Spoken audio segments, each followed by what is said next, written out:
Thank you for joining us on the Smile Effect podcast. I'm your host, Katrina Houston, mom, dental hygienist, author, and life enthusiast. Have you ever thought the universe was sitting back and having a good laugh while seeing how much pain you can actually endure? You are not alone. Every single person has a story, and it's in these stories of pain and struggle that if we allow ourselves, we will find beauty. This is your life, your one and only shot to live your truth. Don't wait for someone to tell you you can. Use your story as power to break free from the past and become who you are meant to be. On this show, I will talk to people just like us, those who have struggled but fought to break free from the past so they could turn their pain into purpose. Stop telling yourself that you're not good enough and live the life you are meant for. Are you ready? Let's do this.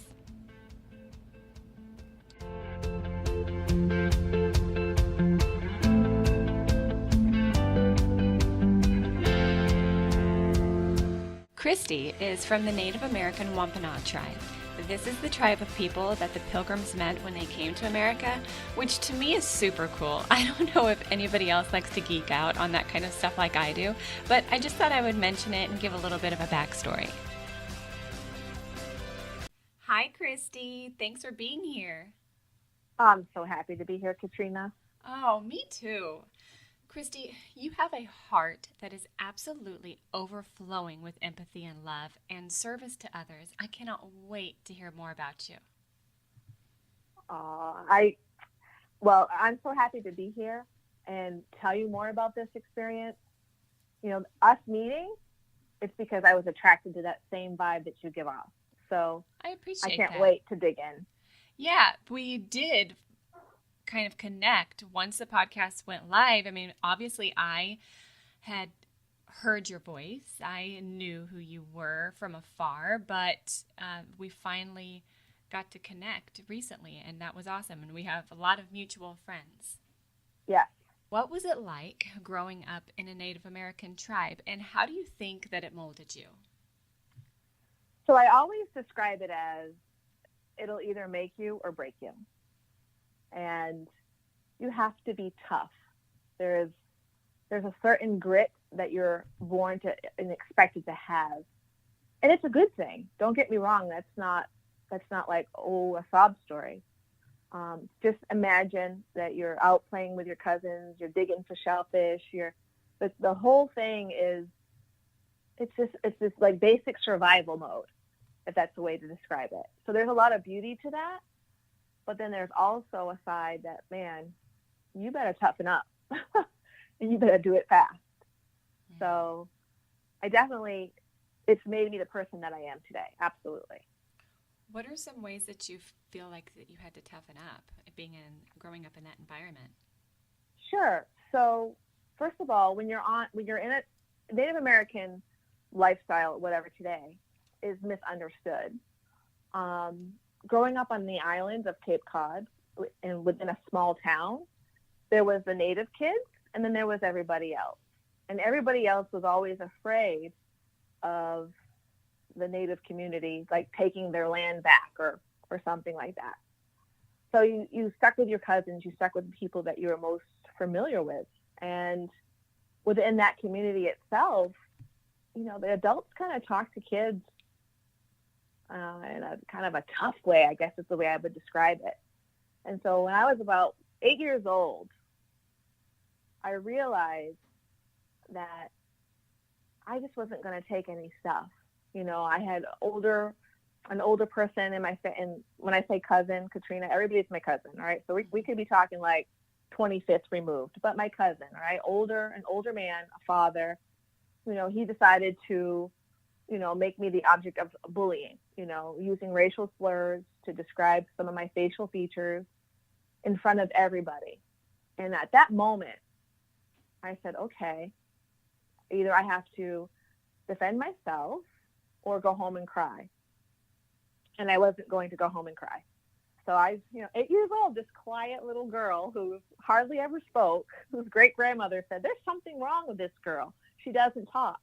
8 years old, I had to come back at him with mean comments right back, to defend myself. And at that point, I decided that my true calling was to stand up for anybody who was kind of picked on, or the person that didn't have a voice, even though I was this quiet kid.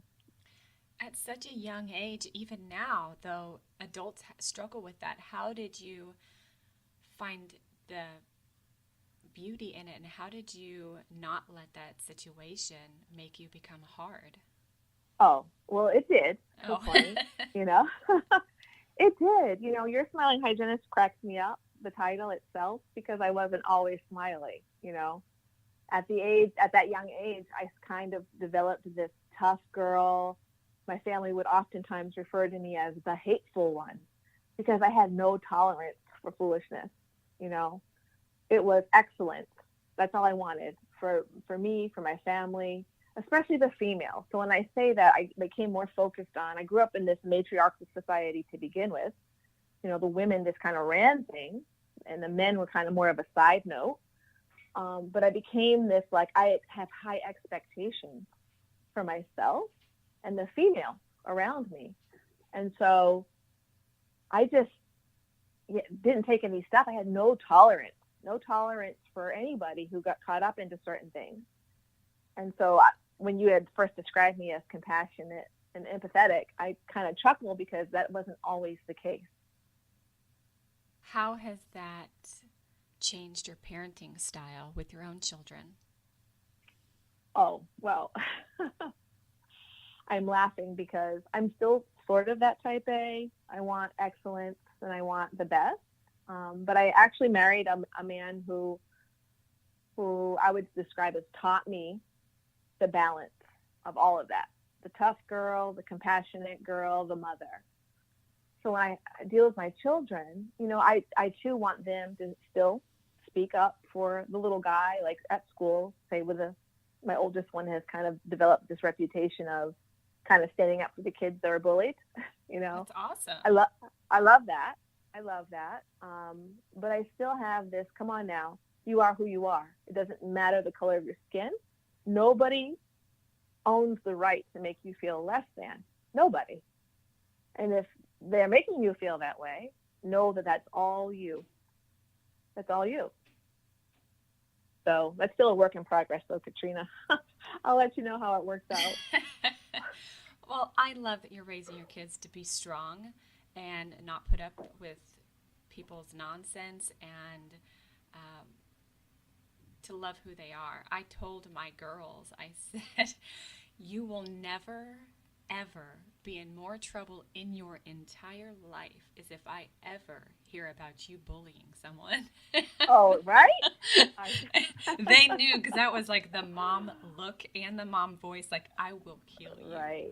Exactly. Oh, see, you feel my pain. Yeah. Yeah, for sure. You feel my pain. I am like, nope, unacceptable. There is a fine line there, though. So what do you think a lot of parents do that screw their kids up? Oh, that's a good question. Because we all feel like we're doing it every day. Right. I have to, you know, I'll give you an example of something that I recently went through with my older son, who's very verbal. He sticks up for himself. He has a strong sense of justice, is how I would describe it. He's his mom, you know, in a male body. So he was having a beef with his math teacher. 7th grade math. Math is not his strong point, but he's capable of it.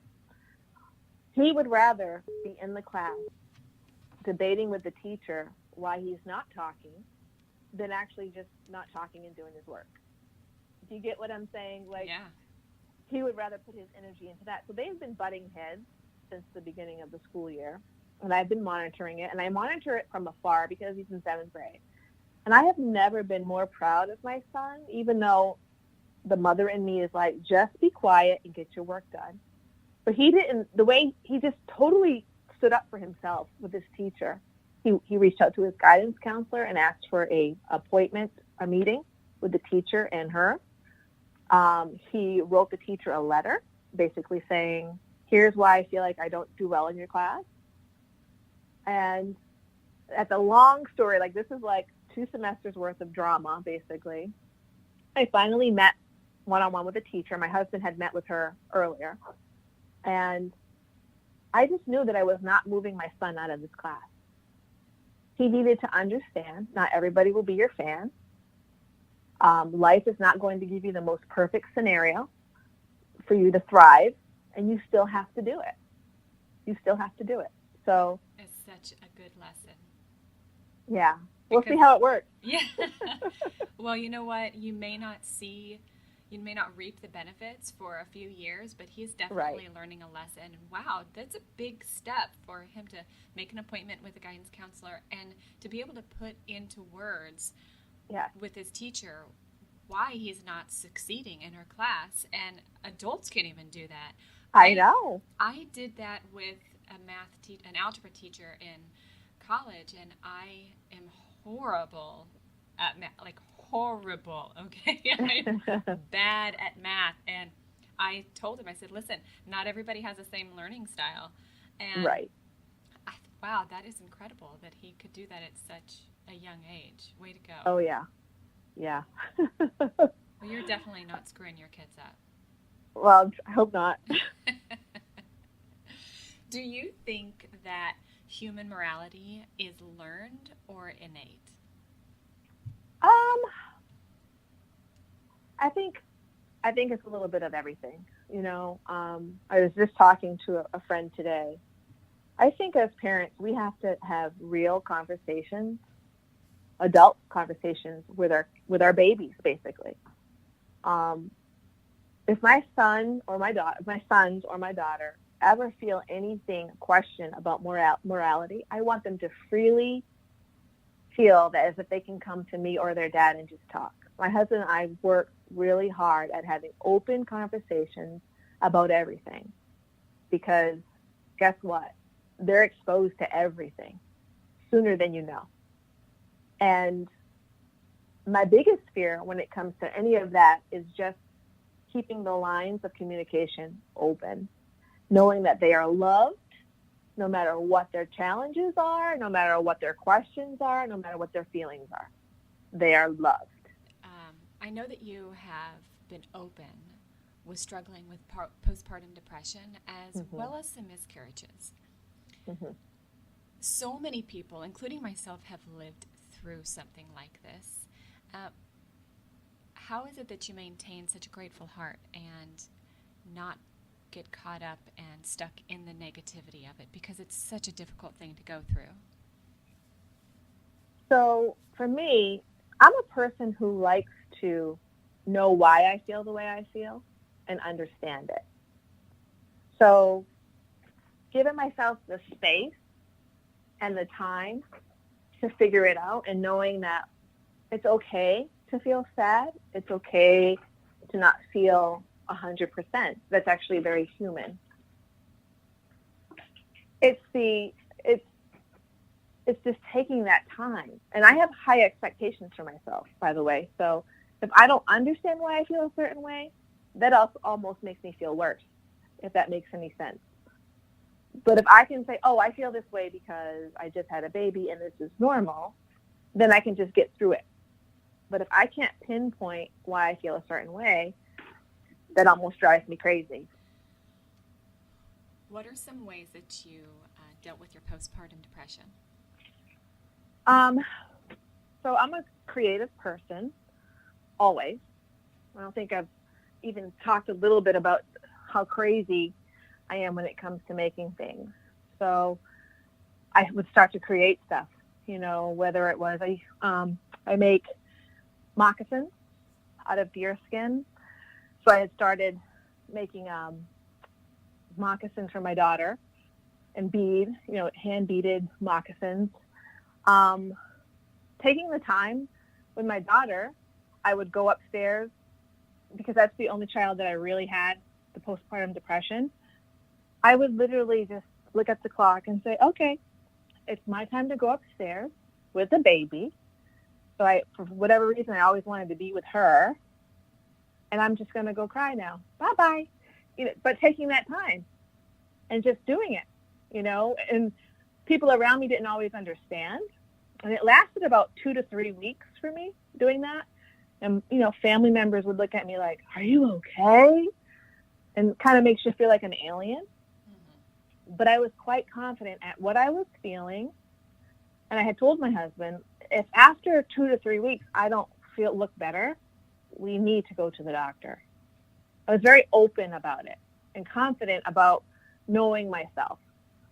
So taking the time, being kind to yourself, not having, like I said, again, high expectations. And just certain things didn't help. I just knew certain things from other people. Like, your family love you so much, they just want you to look and feel better. And I knew it was okay not to at that moment. Yeah, people tend to look at moms when they're going through this, when they don't understand what it is, or when mom doesn't even understand what it is, like, something's wrong with her. She's not herself. Right. Is she going to lose it? Is she going to flip out and smother the baby or something? But it's your body is going through such a huge change that it's completely natural. You just need a really good support system, and sometimes you have to have some other kind of intervention, but everybody is different, and everybody can handle it differently, and everybody's level of postpartum is going to be different, wouldn't you say? Absolutely. Oh, absolutely. I had family members that it went longer, so they had to have medication. But it's just getting rid of that stigma, getting rid of that shame. I actually find it quite amazing, because as soon as my daughter was born, it was like a surge, an uncontrollable, almost tsunami of tears came out. Like, I was leaving out of the hospital and I couldn't even catch my breath. I was crying so hard and I couldn't explain it. It was almost beautiful, because we don't have control over our human body at times. This is how we're made. This is what we do. Yeah. So go with it, and just, definitely have that, whatever that is. For me, I can be introverted, so I just knew going in and being, let my creative person flow helped me. I know that there were certain friends that I could talk to that helped, but I also knew, people just didn't really understand. Right. When I had my oldest, I struggled with it for a bit, and I didn't really know what was going on with me at the time. And I went to my doctor and I told her, I said, I think I might be dealing with some postpartum depression. And she looked at me and she said, suck it up. Because oh my gosh. She had, I know, it's crazy. So when she was pregnant with triplets, her husband left her. And in her mind, nothing could be worse than what she went through, so suck it up and move on. And that's exactly what I did. And thankfully, I was able to do that. Not everybody else is so lucky, but I was. So do you think that the postpartum depression or the emotions that you were feeling after your daughter was born had anything to do with the miscarriages? Do you think there was just an overwhelming feeling of joy that you were so happy, or when did that come into play? So I really feel like for me, it was actually a physiological thing, completely controlled by hormones. Okay. And for after my daughter. Now, when I had my miscarriages, I had two. I had one before my daughter was born, and I had one after she was born. So the first time I had a miscarriage, and as you know, being a dental hygienist, right, we are booked 6 months out. And I worked in an office where, like, we never had a temp. Like, it was like it had to be the perfect temp. So I never had the luxury of calling out last minute and feeling no pressure. So I went to this, right?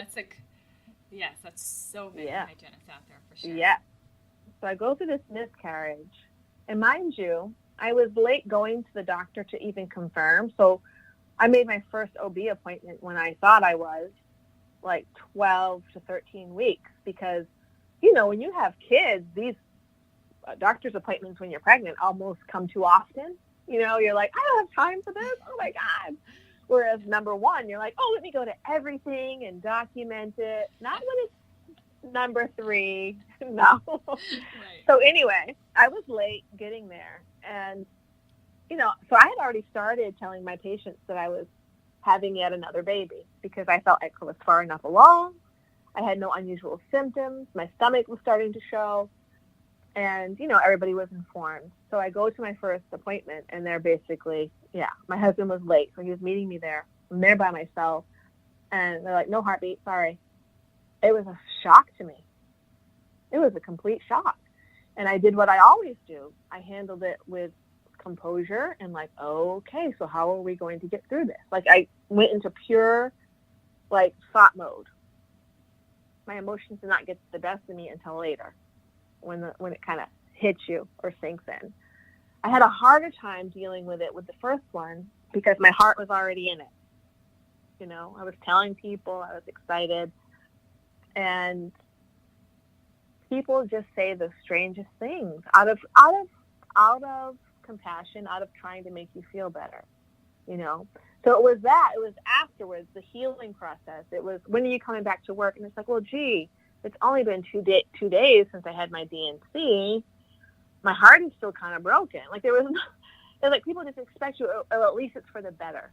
Like, thank you, but that doesn't make me feel good. Well, at least you already have children, but that makes this one no less valuable. Like, people just try. They're trying to push you and encourage you, but I'm like, oh my goodness.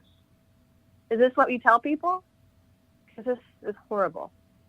You know, you have to mourn. You have to give yourself the time. And thankfully, I had this hygienist that was working at our office, and she's actually a pretty big wig out there in the dental world. You know, I mean, major. For whatever reason, she was working at our office, I guess as an experiment to kind of learn more clinical. And she really stood up for me. You know, she made me a meal, and she said, no, people who have not gone through this have no clue. And, you know, I appreciated her compassion so much because she spoke up for me at work when my boss was like, when are you coming back? And it's like, gee, I would just like to heal emotionally. There's physical healing and there's also emotional healing. And the first one was hard. It was. The one after my daughter, though, that was a more physical challenge. The emotional part, Katrina, I was not happy to be pregnant yet again. This would be pregnancy number 5, mind you, okay? So I was not happy. I was not. I was pissed. I was like, I am too old for this. What in the world? You know, so I won't say that I felt relief when I realized that the pregnancy was non-vital, but I felt almost like the pressure was off, you know. So it was easier and faster to get through it. And mind you, you know, when I found out, I had to go drive myself to the hospital by myself because my husband had to stay with the kids. None of my friends were available. You know, they just weren't available to help me.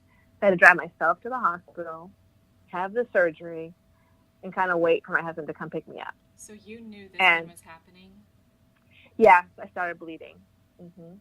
Yeah, I started bleeding. But as I was laying on the recovery table, I just woke up in tears. I felt so sorry for myself.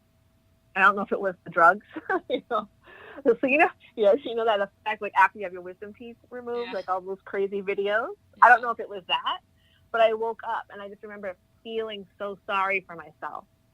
So sorry that I was there alone. I just had to go through this again. Nobody was there for me. Yeah, it was a pretty pathetic state of mind, but human. And I'm not saying that it was a bad state of mind. To me, it felt pathetic for me, you know. But once I came through and got home, hugged my kids. I felt good. But man, this old body took a while to heal. Did you tell your kids? I never told my kids. Yeah, I did tell my older one like way later that happened again, but not my little one. Yeah. Mm-hmm. Did you ever ask God, like, why me? Why, if everything is supposed to happen for a reason, why does this keep happening to me? Did you ever have those thoughts? I don't, because I strongly believe, and I do read the Bible. I am a Christian. I strongly believe that time and unforeseen occurrences befall us all. And that means I could be walking out on the street and get hit by a car. I could have a lottery ticket and it win. Like, I don't think, personally, it doesn't comfort me to think that God would allow one person to suffer things and not the other. Or, you know, when people like win awards on the music video, you know, I used to always question, like, well, why are you winning that Grammy? Why does God care that you win that Grammy? and do all of these things, but this person over here is suffering like I don't know what. I always question that. And so for my own self, and this definitely goes, it matches the Native American culture as well. I believe we are created with a purpose, and I just think bad things happen. I don't think there's no cruel I think it's cruel to think that some people will experience those things on purpose by somebody else, like a creator. It takes a lot of pressure off yourself, takes a lot of pressure off your creator. I think it could help the heart mend. I like that. What do you say to moms who do have those thoughts and think, all I've ever wanted in my life was to have a big family, and I'm having one miscarriage after another, and I don't know how to move on? I personally would just want to be a listener. I do. You can't take someone's pain away. And I think that's why I view things the way I do, especially with my Smiling Hygienist platform, that, telling people how they should think and feel is wrong. Unless it's, depending. But when you're talking about pain like loss and grief, I think being there and listening, and then I think sharing your story, sharing what helps you, I think that helps. People will process things how they will, but they have to do it for themselves. You can't do it for them. And so just definitely giving the time and a listening ear and being an active listener. I think that's the gift that you can offer moms and friends because they need it. That's great advice. I read a quote the other day. I don't even know who it was by because I was so miffed by it. I couldn't even move on. But it said, once you can tell a story without crying, you finally moved on and healed. And I was like, you know what? I don't believe that at all, because there's a lot of things in my life that I have healed. But I will still cry when I tell you about them, because you still have the feeling and the emotion, and it still has affected you and molded you in your life. I agree. How do you think it's changed you as a wife and a mom?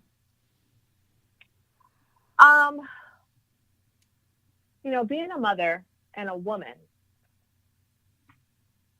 things are driven by our hormones, right? And I always tell my husband, because sometimes he feels like, man, all moms ever act like is motherhood happened to them and like they're victims of it. And I have been guilty of that.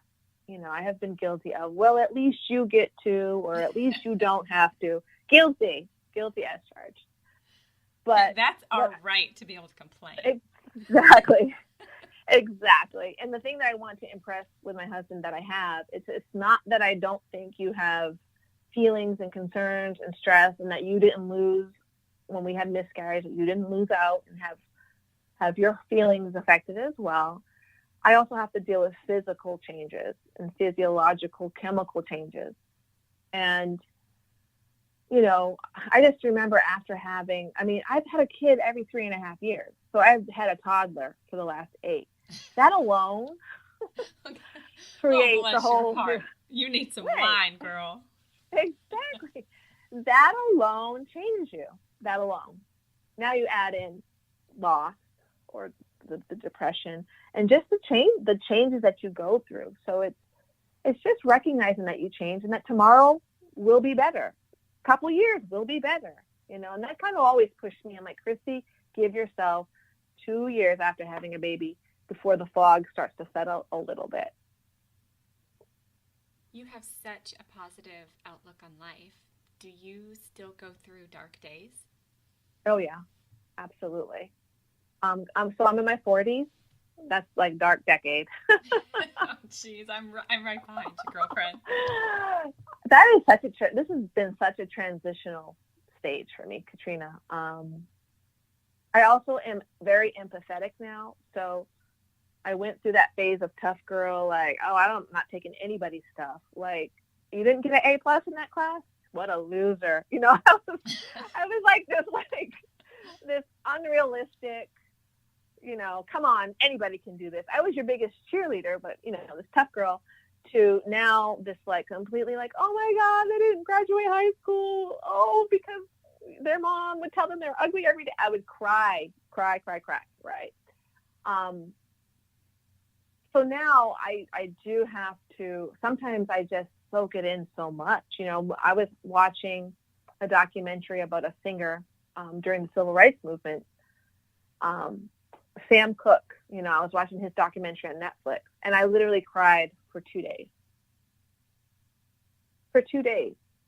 And it just hurt my heart how mean and cruel mankind is and can be to mankind. Because at the end of the day, we were all just human. And so that affected me.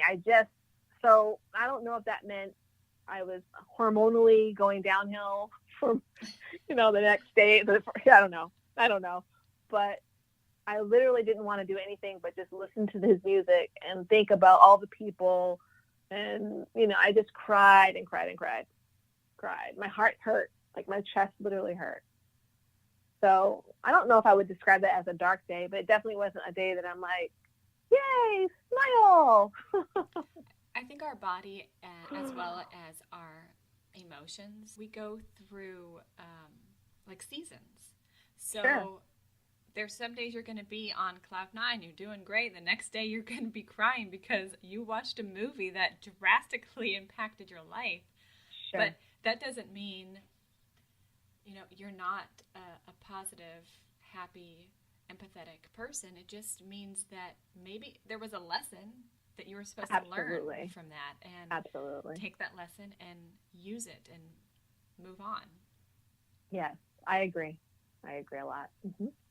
So everyone has struggles in life. What are some things that you do to keep the struggles from taking over, and for you to stop continuing to live in those dark days?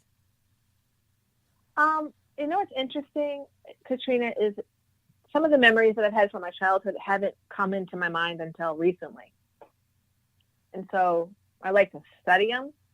I like to soak them in, decode them, and then realize, oh, this is why I have thought this way, or that's it. And then I want to let it go.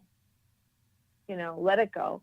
Thankfully, I have friends and a husband that I can really just talk to. I can talk about anything. I am really blessed in that area, you know, because not everybody has those types of relationships. And again, giving yourself time. Like I literally will tell my husband, I need you to come home on time, if not early, and take the kids. I need it. I need to go to Home Goods and just walk the aisle and look at how I want to decorate my house and never will until they're all 18. Expectations versus reality. Right, and just dream a little. Like, I just need another, you know, so it's just finding the time for yourself. And I did do some coaching with Jamie Dooley, and she helped me learn actual processes to walk myself through it.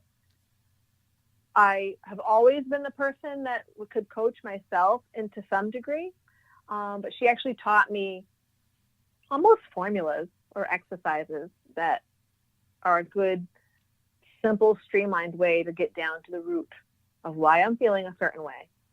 And it's okay to feel that way, just as long as I know that I'm in control of how I think. Jamie was, as you heard, she was the very first interview on this podcast. And yes, she is something, isn't she? She is. I was telling Jamie that when I very first heard the term life coach, I laughed. Mm-hmm. And I was like, oh my God, this is a joke, right? People need a coach for their life. Move on. What has society come to? But I had to eat my words. And wow, everybody could use a life coach. And absolutely. So what has having a life coach, how has that changed you? Well, I'll be honest, people come to me to coach their life. Friends, my family, I'm always, you know, you shouldn't do this. You should think about it this way. I'm always coaching the people that I love. And nobody really does that to me in my family. My mother tries in her own way, you know, but everybody else kind of just is like, you know, maybe they're just not who I am or how I am.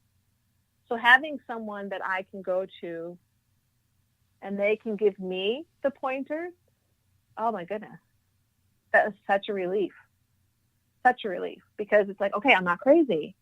Okay, you're right. I am thinking about this the wrong way. I have to change the way I think about that. It's invaluable.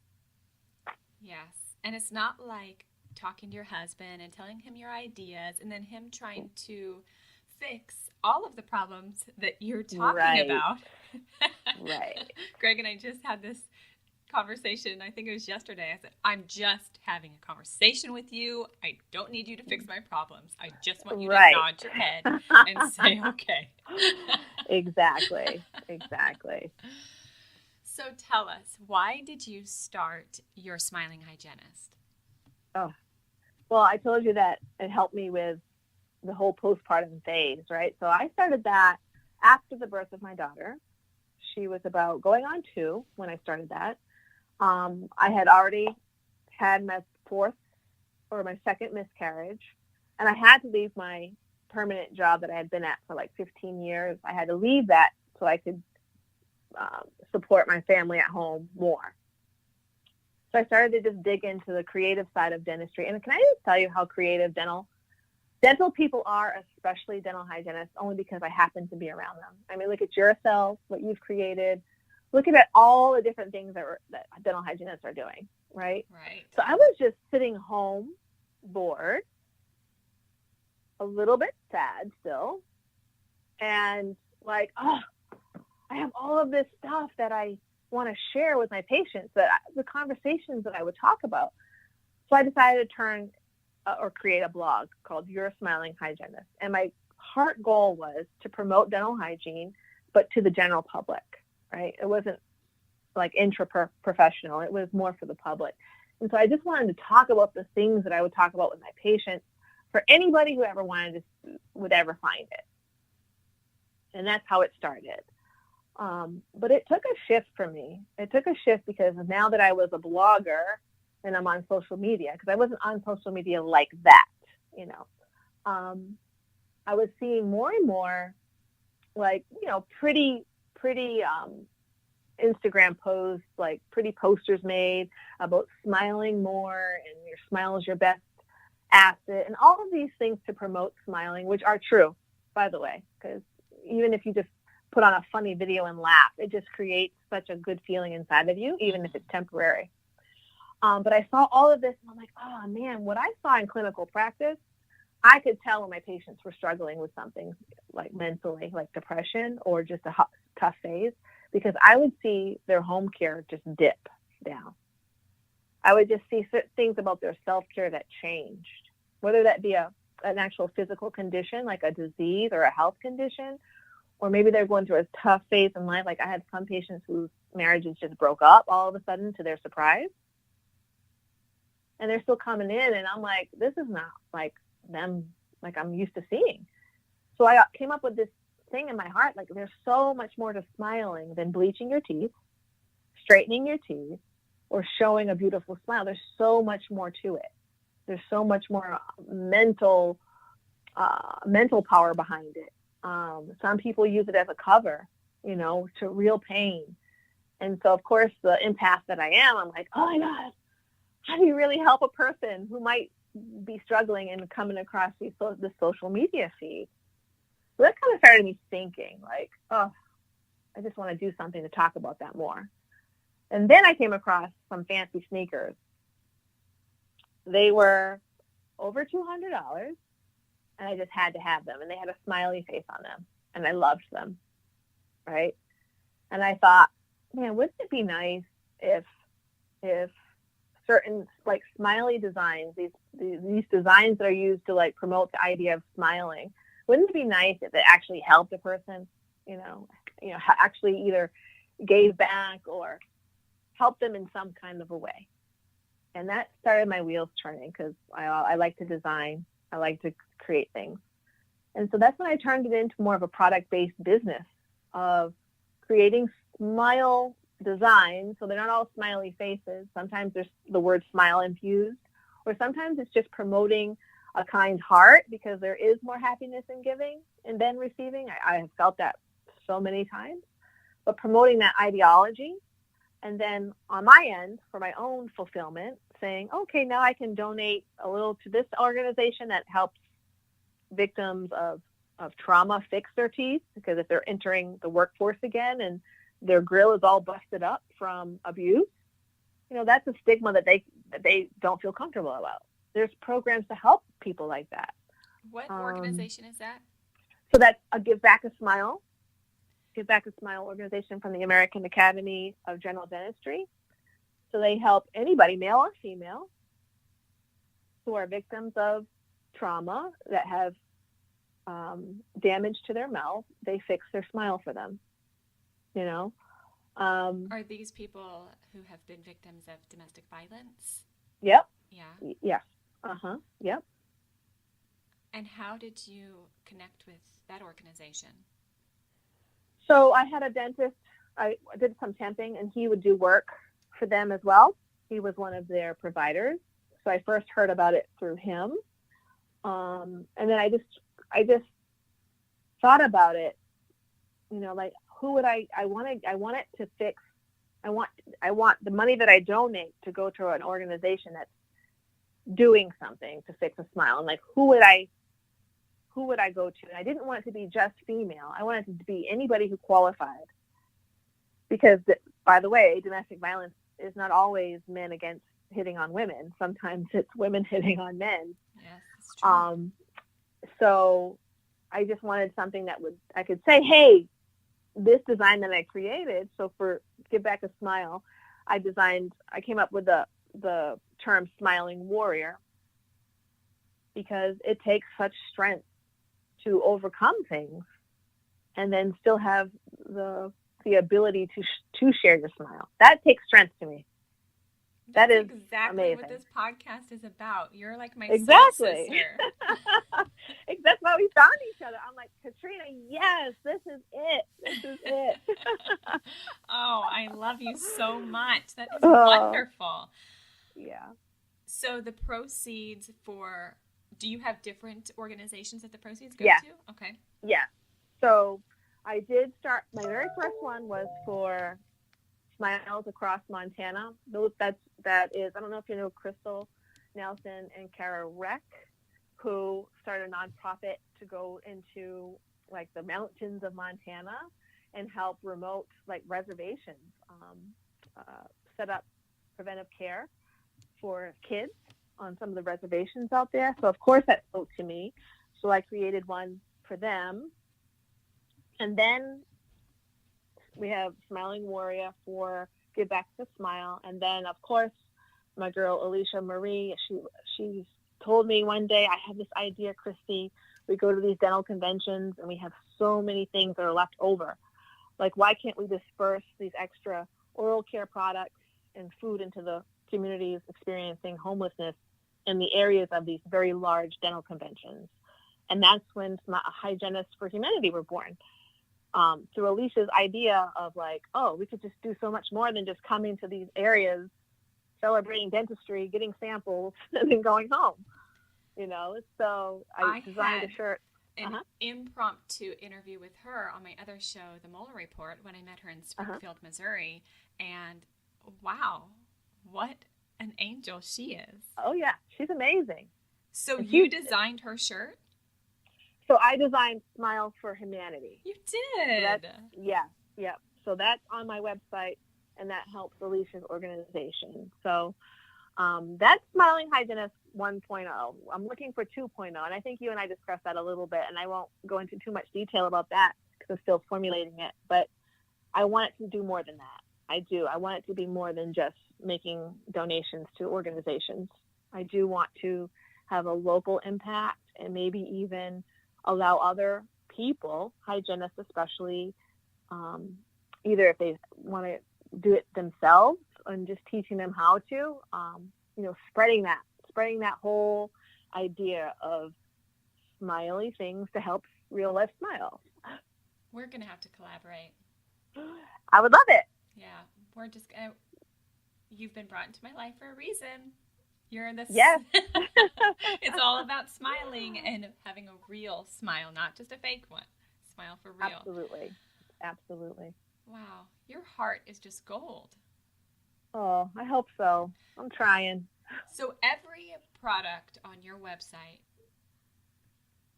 the proceeds goes to one of the three organizations. So partly true. So I have Smile and Move with actually, this is how you live and learn. Smile and Move, that mantra is actually trademarked. So I had to figure out something else.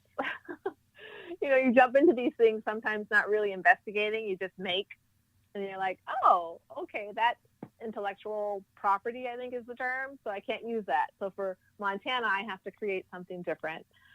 So I had the Smile and Move for Montana. I have the Smile for Humanity for Hygienists for Humanity, and Smiling Warrior for Give Back a Smile program. All of the other designs I am using for my own local community. What's the word I want to use? My own local community side. And I really would like to, I'm working on having that sharing your story through my local, have an impact through my local community. And that's not going to be, that could be donating to local public health mental health facilities. And we have a couple in our community that really need help. I have the idea of bringing toothbrushes here. I happen to like biodegradable and like eco-friendly solutions for homeless communities, because I would love to see a world with less plastic, or not as much as we use. Yes. Thank you for saying that. Yes. Yeah. So I'm looking for something to shift more in the eco-friendly, sustainable realm and locally. And that's what I want to branch out. And then, of course, you and I talked about, like, to me, people, when they say find your tribe, like the whole thing about tribal to me was getting together as we were women, getting together, and you just are working and sharing your stories. And that's the tribal effect. That's the tribal vibe, where you're just a group together, and we call it good medicine. You're exchanging knowledge, you're exchanging wisdom. So for us, in general, it'd be exchanging stories, exchanging experiences, and that's how you grow. That's good medicine, right? It's not looking cute on Instagram. That's not good medicine. For sure. That's not good medicine. It's that in-person experience. It's that exchange that is good. And so I'm looking to hone in on that. We'll see. This is all, one step at a time, and I'm willing to do it. And that's all you can do is one step at a time. And look how far you've come so far. Yeah. It's amazing. Yeah. What are some steps that people can take to become more empathetic? I always just say there's always two sides to a story. Even as a dental hygienist, right? A person opens their mouth and we see plaque, and sometimes we always automatically assume you're not brushing and flossing. And just like, I don't know about you, Katrina, but for me, the mouth is such a mystery. I tell my patients it's almost like a brand new appointment every time I see them. For me, I get excited about the same things. I'm doing your oral cancer screening, but when I see plaque, I always tell them, listen, your gums could be trying to tell us something about your body. If you're not taking care of your teeth with just the basics of cleaning in between your teeth and brushing, you could be disguising a real problem here. Yes. There could be, we have conditions that will show up in your mouth before they show up anywhere in your body. And I don't want to tell you to brush more and floss more when I really should be telling you, go see your doctor. And so I think it's just taking the time to pause and really look just under the surface. Don't stay at the surface level. Don't stay there. And sometimes, no, we don't have a lot of time to dig that deep, but sometimes it is literally just saying to myself, you know what? I'm going to smile at that person holding the door. I'm going to say good morning to the person getting on the elevator. I don't know about you, but I do tend to want to go into a stone face. Don't talk to me. This is safer for me. But it's like, no, Christy, no. Just because that person's not smiling back at you, you don't know where they're coming from. You can say good morning getting on the elevator. Do you know what I mean? It doesn't have to be that serious. Yes. And it can be infectious for other people. Like, oh, absolutely. She said hi to me. At first, people might be like, why are you talking to me? It's Right. Monday. I haven't had my coffee. Yeah. And that's okay. It'll make you start feeling better. And when you can connect with people, and it'll make you want to do it more often. Exactly. Do you have the days, though, that you don't want to have any communication with anybody? Oh, absolutely. Okay, good. Girl, I thought it was just me. I go in. Girl, I go in. I can go in and like, I'm not coming out. Yeah, especially being a stay-at-home mom. Yes. You kind of have to force yourself to get out there. Absolutely. Yeah. Absolutely. All right, so we're going to change it up a little bit. I've not done this on the show before, but because we're always talking about serious stuff, I want to end it with some fun and happy things. All right. So, first of all, what is something that makes you smile?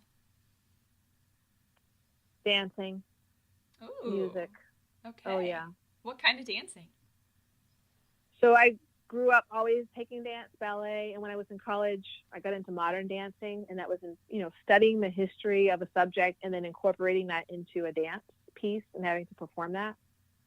So all types of dancing. I literally can hear any type of music and choreograph a piece in my head almost instantly. And it's sort of embarrassing. So if we ever meet up at like one of these dental conferences that have dancing, like RDH under one roof, you will know me by the girl who I try to keep it down. It was definitely worse when I was younger. I could not dress up and look cute and dance because it was like, let's do this routine. So you always have a routine planned? I always have a routine. Oh, believe it.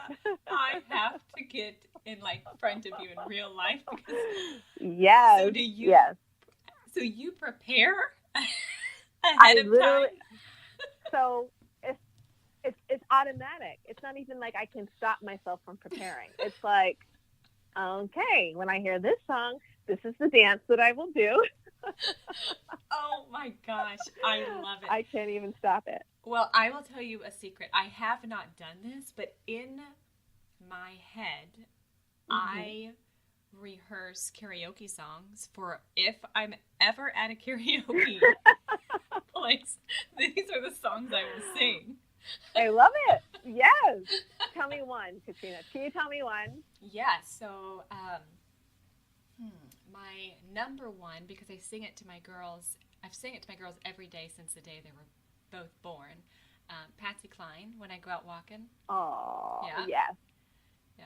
So that would be my number one. But that's just because they like to hear mom sing that song. Yeah. Oh. So they make sweet. Me feel good. But if it was probably any other one, they'd be like, let's tone it down. Yeah. I love it. All right. So if your life had a mascot, what would your mascot be? Ooh, that's a good one. A mascot. What would my mascot be? Definitely a blue jay. Ooh, why is that? Because they're kind of what's the word? Not, I guess, mischievous. Their feathers are amazing. The colors are just beautiful. Like all the different shimmer that they have in them. And they're kind of like not really recognized for anything other than like going into your yard and eating up all your bird seeds. So I kind of like that there's more to them than just that. Okay. What's worse, laundry or dishes? Dishes. Oh, mine is laundry. Yeah, dishes. I really? loathe laundry. Yeah. I hate laundry. There's nothing on this planet that I despise more. Yeah. See, I get my kids, I'm hard on them. They kind of take over on it, I wash my own clothes. They wash their own clothes. But it's the dishes, I'm trying to teach them how to load up the dishwasher correctly. It's the kind of thing, it's one of those things I still stay a little bit anal about. I can't seem to shake it. Hey, we all have our thing, right? None of us are perfect. Right. Exactly. Music or podcast? I have to say music. I mean, don't get me wrong, podcasts are up there for me. But you have to rehearse. I have to rehearse. And I'll tell you, I just, I love all kinds of music. And so it really, that's when I do feel myself feeling like, oh, not really feeling it, I just have to pop on my music. And I tell you, I love old music. I love the Dirty Dancing soundtrack. Okay. Like, Oh, I yes. love all the old music just as much as I love the new music. So Stevie Wonder, all of that, I just, it just gets my spirits going. So I like the and old stuff better than the new stuff because I don't know oh yeah, who the hell any of these new people are. I know. And then I'm not gonna, I'm not gonna front. Like some of today's artists, I just feel like you have no clue, Right? like what talent is. Yeah. I'm like, I don't get this stuff. So then it makes me feel old. So I'm like, am I just turning into my mom? Well, it's funny because when we were younger, we're like, oh my gosh, they don't know who so-and-so is. What a loser. They're so old. Right. And now that's exactly. us. It is. Yep, totally. All right, I have one final question. Okay. If you suddenly found out that your internal monologue for the last week was audible, how would you feel and would you let it be published? Yeah, I would totally let it be published because I can't really hide my feelings very well. Like it comes out. And even if I think I'm hurting someone's feelings, like you're going to tell in my face like, "Oh, this is uncomfortable." So I definitely would. That's good. Practice what you preach. Yeah. Okay, so are you telling me you want me to tell you? Is that what you're saying? I have to think, Katrina. The mom brain. The mom brain is crazy. So last week, okay. So last week, I told you I think that was the week that I watched the Sam Cooke documentary, but then I also started watching other ones, and I came across this documentary about the Freedom Summers, I think it was called, and it was about the civil rights movement, but it was about the college kids that were not Black who joined this movement to go down into Mississippi and other states to help with voting rights. And I literally thought to myself, why don't we hear more about this? Why don't we hear more about this?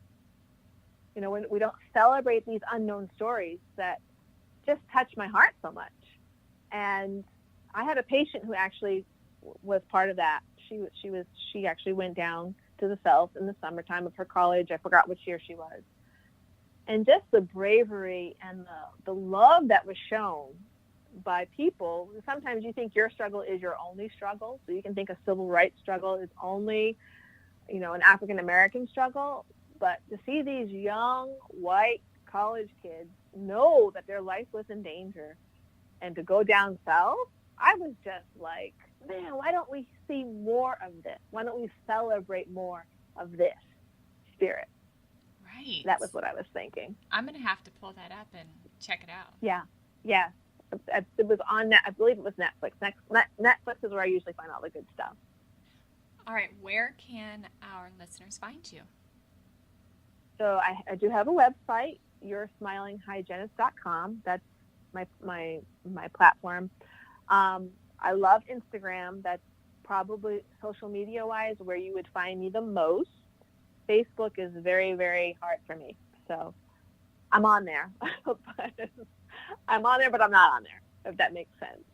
All right, Christie, thank you so much for being on the show. You are not only full of love and empathy, but you are hilarious. And I know that one of these days you and I are going to meet in person, and I'm going to see those moves you've got, and you can teach me a few.